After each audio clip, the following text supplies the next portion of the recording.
Voilà, ça fait un bon 15 minutes qu'on est sur des mises à jour. Là, il installe vraiment toutes les mises à jour. Ça fait depuis des mois que je ne l'ai pas allumé et là, il installe toutes les mises à jour. Donc après un bon 20-25 minutes de mise à jour, il me redemande il me demande de réeffectuer d'autres mises à jour encore. Donc bah oui, je vais accepter, hein. On va voir lesquelles. C'est sur le noyau, des composants de base de Zorin, noyau Linux, kernel. Bon bah plein de nouvelles mises à jour quoi. Donc installe maintenant et après bah redémarrer, hein. Allez, on est reparti pour une installation de mise à jour. Et il redemande le code encore. Et voilà, et c'est reparti. Alors je pense pas que ça va faire 120 minutes, 20-25 minutes. Je pense que ça va être assez rapide. On arrive déjà presque vers la fin. Ouais, effectivement, ça a été très rapide. Là, ça vient de s'arrêter juste à l'instant, une seconde après, quoi. Donc là, bah, je vais redémarrer et on va voir à quelle vitesse il s'allume.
Bon, bah, ça a pris l'équivalent de une minute à peine, hein. Moins d'une minute, hein. Par contre, on peut remarquer une chose, c'est que la ventilation est très puissante.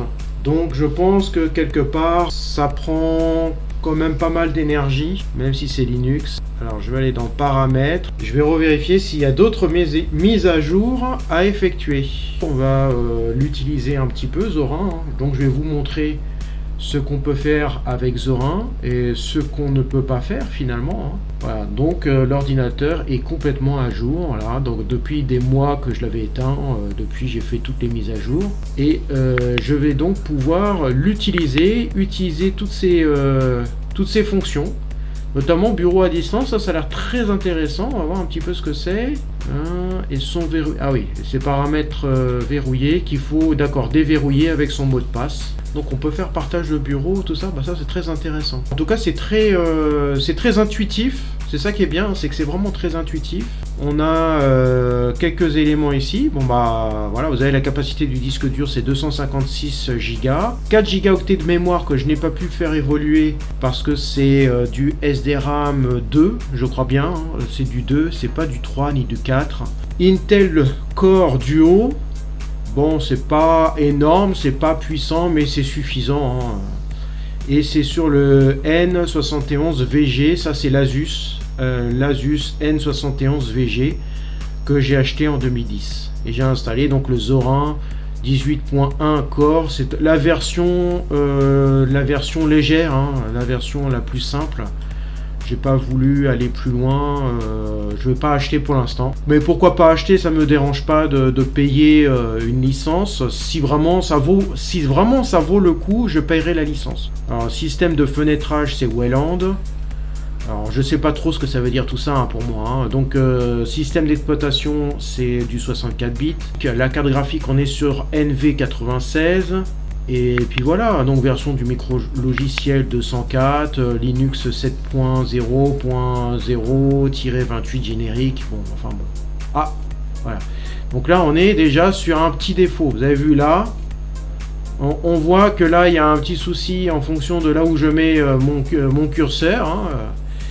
Et ben ça diminue, ça monte. Donc on a toujours le même problème. Alors est-ce que c'est un problème de la carte graphique? Ça, j'en sais rien. Ouais, ben c'est exactement ce que je pensais, hein. Ça n'a pas résolu le problème. La mise à jour n'a pas résolu ce problème-là. Alors, est-ce que c'est un problème de carte graphique? Je sais pas. C'est vraiment très agaçant, par contre, hein. Par contre, oui, le problème des fenêtres, ça le fait vraiment pas, quoi. Hein. Pas de réseau Bluetooth trouvé. Alors, le souci, c'est que sur cet ordinateur-là, je n'ai pas de carte Bluetooth. Et cependant, je peux rajouter une extension. Pour cette partie, c'est fini. Donc, je vous propose la suite à la prochaine vidéo.